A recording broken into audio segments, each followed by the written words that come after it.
All right, Frasiacs, brand new podcast.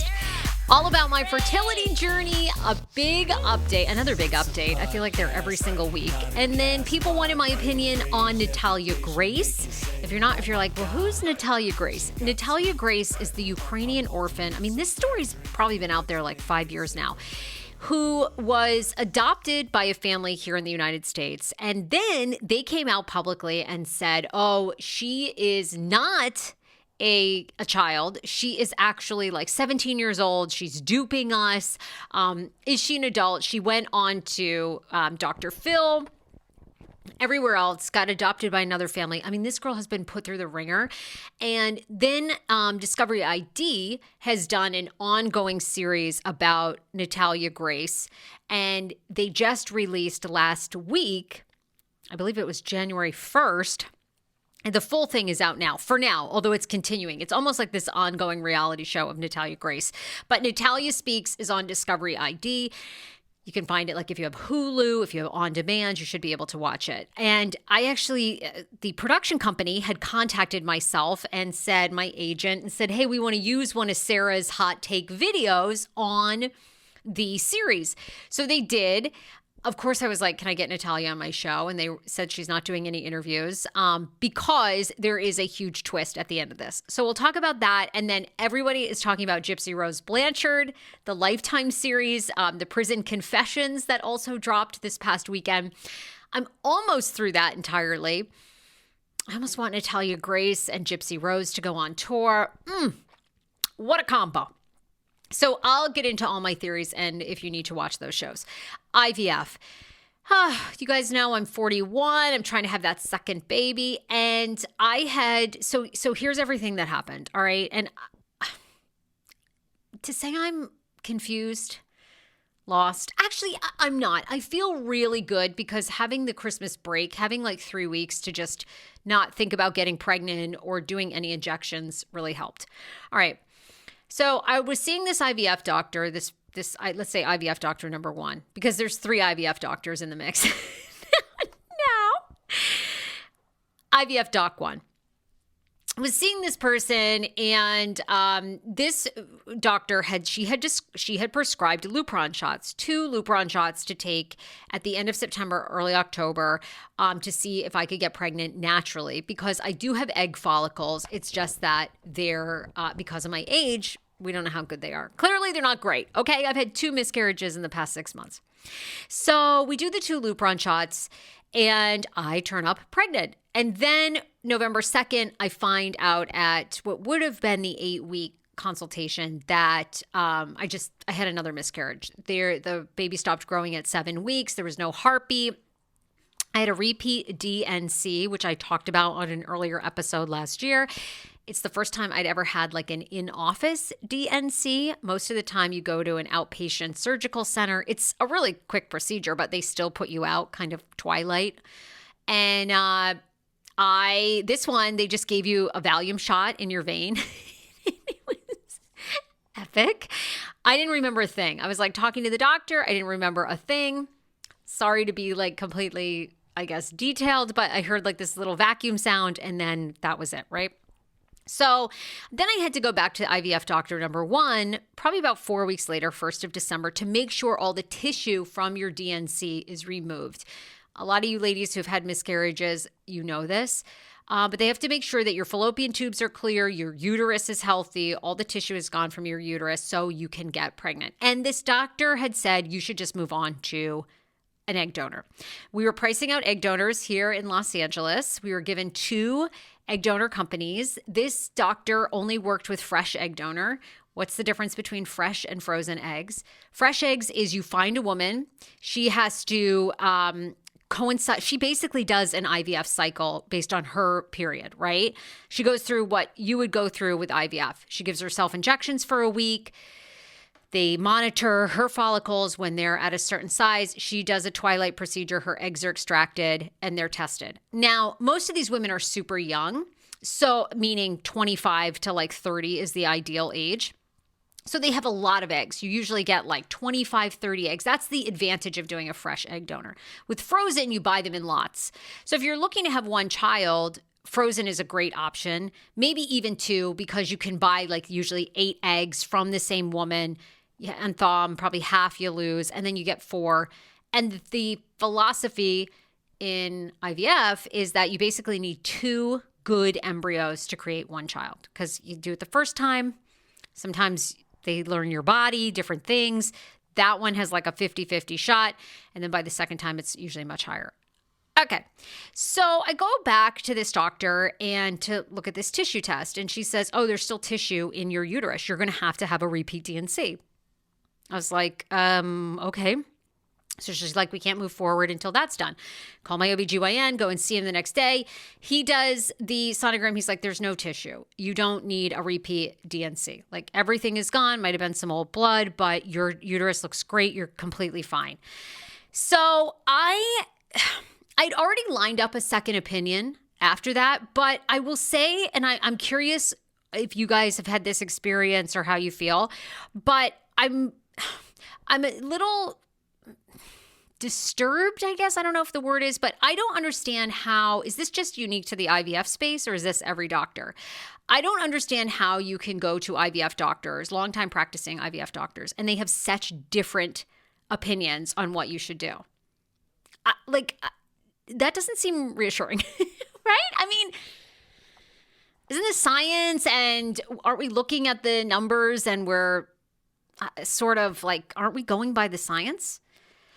So I go to it. I'd already had this second opinion lined up, which, by the way, I almost blew off because I thought like this doctor had come super highly recommended, like all these things. And so I thought, well, I don't need a second opinion. But I had this appointment coming up. I was going to be charged if I didn't go, like $100. So I thought, let me go. I go and see IVF doctor number 2. He's like, you should absolutely try a round of IVF. He's like, you have egg follicles. You're 41. We can do this before you're 42, meaning this month in January. And he's like, I would do 1, maybe 2 rounds the most at IVF. If it doesn't work, I would move on to egg donor. But most women who use an egg donor feel a sense of like, oh, could I have used my own eggs? Like they try a round of IVF before they do egg donor, because you can sometimes have this what if, right? Which is kind of what I was wrestling with back this summer. But I thought, nah, like, to be honest, I don't know a lot about it, right? I don't know that follicles in your AMH, I didn't know all this. I'm learning it, that your follicles, your AMH, your FSH can kind of determine if you're a good IVF candidate. So, and he's like, I would use frozen eggs if I were you. They're way cheaper because a fresh egg donor in Los Angeles is like $50,000, $60,000. The women set their price. I've good for these ladies, right? These 26-year-old egg donors, they set their price. They're like, I'm 26. I've already had 2 kids. I'm super fertile. I want $15,000, $16,000, $17,000 as their fee. Plus you're paying $25,000 for their round of IVF and any additional like service fees, all this stuff. Or you can buy a lot of 8 eggs for like $15,000. So his opinion was completely different. And he also said, I never would have given you 2 Lupron shots to get pregnant. I don't know why that doctor did that. Okay, so now I'm confused. So I don't know. So now I'm like, you know what? 3 times a charm. I'm getting a third opinion because I'm getting ready to spend, whether it's $25,000, whether it's $55,000. I'm getting ready to spend an enormous amount of money. And I think that I should have the best doctor's opinions and do my research. So now I'm back to tomorrow. I have a consultation with IVF doctor number 3. This will be IVF doctor number 3. And this is a practice.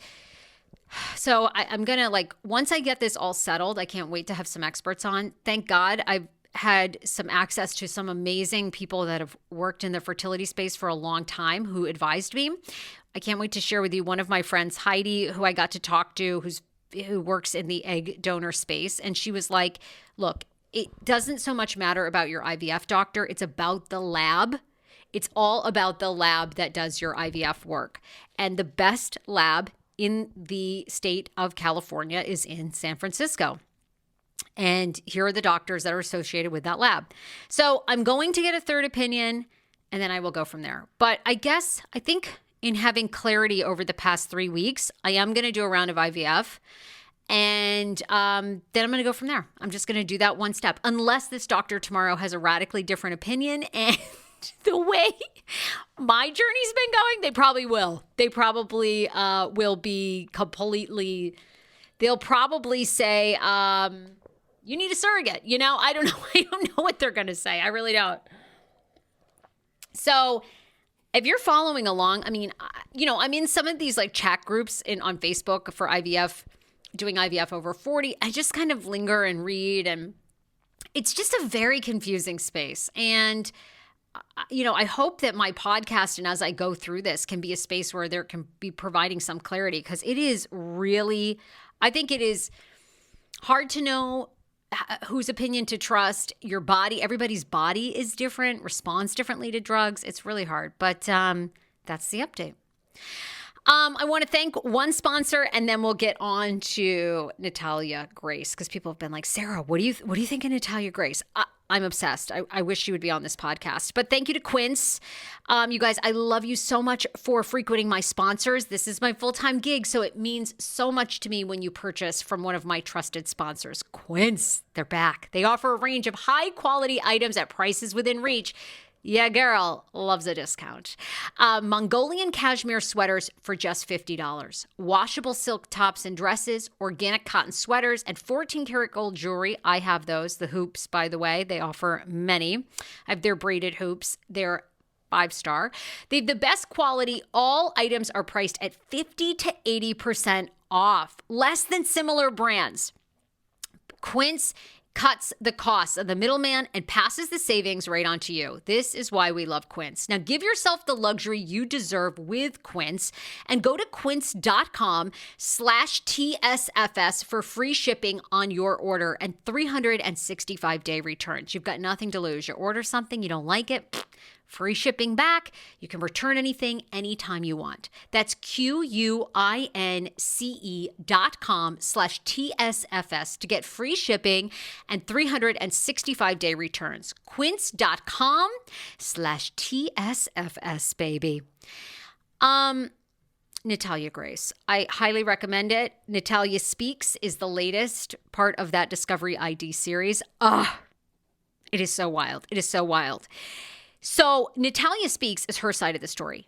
Michael Barnett is her former stepfather, who did not go to jail, should have.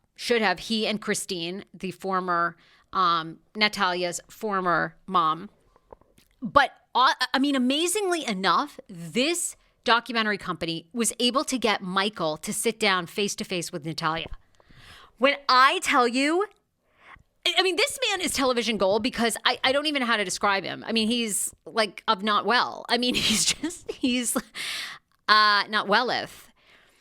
He's all over the place. He never takes hardly any accountability. I think he apologizes once, but he blames it all on Christine. Christine's the monster. And this poor girl went through terrible abuse, like from Christine. Unbelievable. Physical abuse, psychological abuse. Natalia details a story where Christine sprayed pepper spray in her eyes when she was like 9 years old and made her hold her eyes open. I'm so disheartened. I don't know how you guys feel. I need a palate cleanse, because I've watched Saltburn. Ugh. Trash. Absolute performance porn. Trash. Don't even bother. I've had people slide in my DMs. Oh, this is an LGBTQ plus film. Who? What? I do not believe my fabulous LGBTQ plus fans want to claim that as their film. A maniacal serial killer pansexual that's a nut job where we get unresolved foreshadowing issues. Give me a fucking break. That movie is such trash. I'm so thrilled it won nothing at the Golden Globes. Okay, palate cleanse. So, the abuse that Natalia Grace and Gypsy Rose Blanchard took, it's just, I can't even imagine doing that to a child as a mother. So that's just one instance. But essentially what we get to overall, spoiler alert, if you don't want to know the ending so far of Natalia Grace, because it's going to continue, this is the part to skip. But what we learn is that Christine and Michael, even though Michael says that he didn't do this, but he participated, adopted Natalia because they have a genius savant son. And Christine built a whole brand almost before there were influencers on how she raised a genius, how she made him like a savant, a genius. He won all these, like, he went across the country and won all these, like, kid superstar. I don't know, you give this kid like a fucking calculus math thing and he could like whip it out or something in like 2 seconds when he was 8 years old. So she wanted to work her curriculum on Natalia Grace, is what she thought. So she would have a dwarf, this adorable dwarf daughter who she would turn into a genius as well, and then she would sell more books and go on tour. Okay, well, Natalia turns out to be a regular kid like all of us, and she's now savant. She's just like regular old child. That's when Christine like wanted nothing to do with her and started painting this picture that Natalia was older than she was. So if you haven't heard this by now, Natalia Grace on Natalia Speaks, they do a DNA test, dental records, the whole thing, and it comes back that they adopted Natalia when she was supposedly 7 years old from Ukraine. She was probably 9, but nonetheless, she was still a child. She was still a child. She is still a child. She is 22 years old today, okay? And at 10 or 11 years old, they shoveled her out into an apartment because they alleged that this, adorable Ukrainian dwarf was trying to murder their family, that she showed up in their bedroom with a knife. You never get the real story. She denies ever remembering that. Michael says he saw it. The lawyer, Beth Karras, on the documentary, who's amazing, shout out, she's a Mount Holyoke alum. She's like, I actually find that part believable. I think, and Natalia kind of is caught in a little bit of a lie because she did have an FBI interview when this story was like blowing up. And she did say that she would hide knives because she was afraid of Christine. Okay. So, but we find out, I mean, she is still a child. And it's just, it just goes downhill from there. It's so disgusting. I feel terrible. I was one of the people, I mean, I know a lot of us do this with stories that are in the public sphere. I thought she was lying. Like, I feel like this girl deserves she deserves her flowers. She deserves apologies. And in this documentary, some of the attorneys, I mean, the way they are still allowed to talk about her as some maniacal dwarf killer is like, it's really disgusting because she's still only 22 years old. She's a young woman. Oh my God. And even before that, the curious case of Natalia Grace, the prelude to this, the neighbors that talk about how she was a nut, she was super sexually charged, all this stuff. Like, she was 12 years old living by herself. She had no idea what she was doing. You guys, you have to watch, but parts of this are extremely hard to watch. I'm also more into this than I am Gypsy Rose Blanchard. I think because Gypsy Rose Blanchard, it's just become so big. Natalia Grace is like my dream interview because you really don't know what's going on. With Gypsy Rose, I think you know exactly what's going on. And over the next couple of years, hopefully Gypsy Rose's life gets better and better. And, she's like, she goes on and lives a normal life. With Natalia Grace, it's not over. She got adopted by the Mans family, who they feature on the documentary.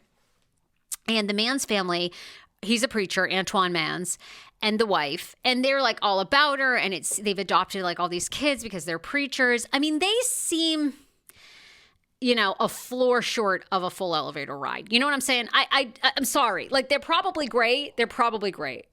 But the elevator doesn't seem like it goes all the way to the top there either. I don't know. I mean, I'm sorry. I can't. And does anyone else like Natalia's accent? I don't even know it's sort of like a little gangster. It's just like, I don't know. The accent is like fascinating to me in it too. Anyway. So she gets adopted and we think, oh my God, thank God there'll be a happy ending for Natalia Grace. She's a part of this family. They talk so positively about her. And then at the end, as it's wrapping up, we get this phone call from the Mans family to the producers. And they're like, we want nothing to do with Natalia. She ain't right. We want nothing to do with her. And apparently the Mans family is, now of course she's 22, so she is considered a legal adult. So the Mans family is like washing their hands supposedly of her. And we are left with this cliffhanger of we don't know what she did. She did something to them. She lied on them. But like the amount of abuse this poor girl has gone through. I mean, of course she's going to be messed up. Of course she's going to have deep psychological trauma. I'm sure she does lie to the man's family. I'm sure she does manipulate. Like, I think it was disheartening to hear lawyers and grown people still talk about this girl who was completely abused by Michael and Christine Barnett. And Christine Barnett has since come out that she's being painted negatively and Natalia's a sociopath. It's like, bitch, you still like abuse this girl for years. You left an 11-year-old, 12-year-old in an apartment. There's no excuse for Michael and Christine. They should still be in jail. But, like, of course she's going to have trauma issues forever. I mean, I don't even know if Natalia can live a normal life. It's so sad. Anyhow, it's good. You got to watch it. So there. Gypsy Rose Blanchard. Are you all into it? Like, have you had enough or you want more Gypsy Rose Blanchard? Oh my God. I'm almost through that Lifetime series. The Prison Confessions, 3 nights. Whew. Whew. What do y'all think? I don't know. You know, what do I think? I mean, I always have thoughts. Like, I have thoughts on, you know, how the wind blows. But, like another one, so hard to read. Like the mom was so fucked up. Wasn't she so sick? Ugh. You know, you hear about these people growing up like in your town or whatever, and they're such fucking sickos. They really are. And whatever. I mean, we live in a country, we live in a world. Anybody can procreate. Y'all don't want to do anything about it. So here we go. We've got these poor Gypsy Rose Blanchard. Thank God she killed the mom, or the boyfriend at the time did there, Nick. What a favor to society. He's in prison without parole, but I think he's trying to appeal. You did everybody a favor. Now, Nick, another one, elevator ride, does not go to the top. Apparently, we find out in the documentary he wanted to have sex with Dee Dee's corpse. Okay. All right. Guys, okay. Can we get anybody here with some normalcy? Whew. And then he sexually assaults Gypsy, she claims. There's a lot of hard things to listen to in this. Again, I wish nothing but the best. I hope Gypsy has the greatest life. She's married to Ryan, who's the husband that you've seen, Ryan Anderson. We know on social media she talked about, because, you know, Ryan's gotten a lot of slack. He's a teacher from Louisiana who wrote to her in jail, and now they're in love. I mean, but people, I can't laugh at that, because I've had people on my show, they meet somebody in jail and they're madly in love. What do I know? Love after lockup. What do I know? I'm just always afraid of that shit. You know what I'm saying? Like somebody in jail. I know they probably had a bad shake as a child. Like Gypsy, she did the right thing. But anyhow, so there's a lot of speculation in the documentary. Are Ryan and Gypsy going to make it? And, you know, Gypsy's father, a lot of people feel like the deck is stacked against them because Gypsy's got a ton of psychological issues. She's coming out of jail. Hopefully, girlfriend is making a fortune from all these appearances. But Ryan seems to be handling it fairly well. The media attention, they've been doing red carpets. Gypsy says the D is good when it comes to Ryan. Hey. What part of that whole documentary with Gypsy Rose did you find most disturbing? The hex, to me, was really weird. Wasn't it to you? The mother, Dee Dee, put an alleged hex. This was like one of the times that Gypsy, was trying to like run away. And Dee Dee caught her. And then she put a picture of one of Gypsy's boyfriends in a jar with a cow's tongue and a picture of Gypsy and said she put a hex on them. God, woman was so fucked. I always like, you know what I think?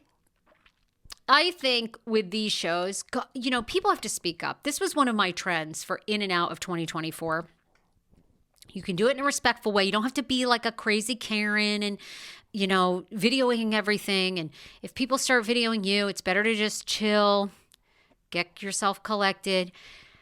But like when you have, what was hard in the Gypsy Rose Blanchard is like her dad and the stepmom there, they had a feeling something was wrong. I mean, they would go 6 years without seeing Gypsy and Dee Dee.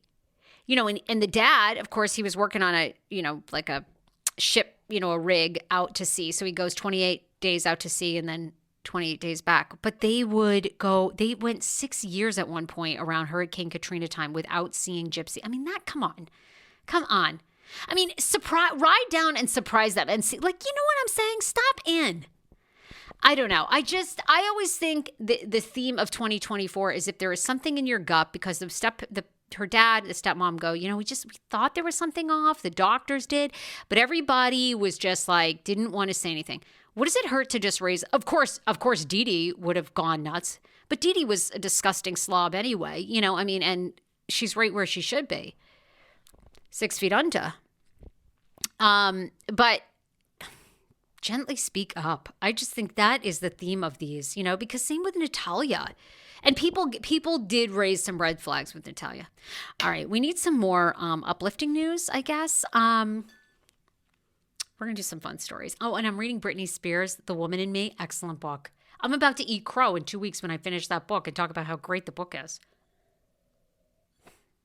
She's an author. She ought to write is she writing a second book? It's so good. You guys, so much more to come with interviews coming up this month. Get caught up on the podcast. Tomorrow is TLC Talk. All the hot gossip in the TLC world from Sister Wives, 90 Day Fiancé, and 1,000-Pound Sisters. And then yesterday, I had 2 great shows. A recap of Christine Brown from Sister Wives, part 1 of her wedding special. It was so good. It was better to me than the Golden Globes. Oh, the Golden Globes. That was good. Well, it wasn't good, but I felt for Joe Coy. I thought Joe Coy did a great job. I would have totally, he only had 10 days to come up with something. I thought he did a great job in that short of time. I totally would have taken that hosting gig. I would have come out in a bathtub, licking bath water like in Saltburn. And I would have said, John Hamm, get up here. Let me lick that sweat off you. I would have done a joke. I would have been like, all the single ladies here tonight at the Golden Globes, very depressed. John Hamm got married this year. Ugh, that bitch. Oprah's here. Oprah, she's lost a lot of weight on Ozempic, and she says she doesn't want to be shamed about it. I'm upset, though, because you know how she brought out 20 pounds of fat? Is she going to bring out 20 pounds of her syringes? Are we ever going to see those? No. Are any of these landing? Are any of these landing? What? No. I would have had so much fun. So much fun. Leonardo DiCaprio is here tonight. I don't care. I'm too old for him, so I don't give a shit. It's just for anybody here that's 18 and a half. Table 4. I would have had a ball with it. Then I would have dialed Ricky Gervais. I would have dialed Ricky Gervais live. Ricky, hey, Sarah Fraser, I'm hosting the Golden Globes. Do you have any jokes? Like anything we could work on? Ricky, are you there? Click. Anybody got Kimmel's number? Clearly Aaron Rodgers doesn't. Are any of my jokes landing? I would have, get me up there. I would have licked the bathwater of all of those guys. Timothy Chalamet, Jason Sudeikis, hot. My God, what else could we have said? Robert Downey Jr. was there. I would have had so much to say. I would have done the best category for those on the Jeffrey Epstein list. That one would have fallen short. You know what I mean? Call me Golden Globes. I will host in a moment's notice. Oh my God. I would have gone up on stage, played Barbies. I wouldn't have cared. Ryan Gosling. I would have gotten Ryan Gosling up there and done a little number. Oh! All right. At the Sarah Fraser Show. Good to end on a fun note. Bye, everybody.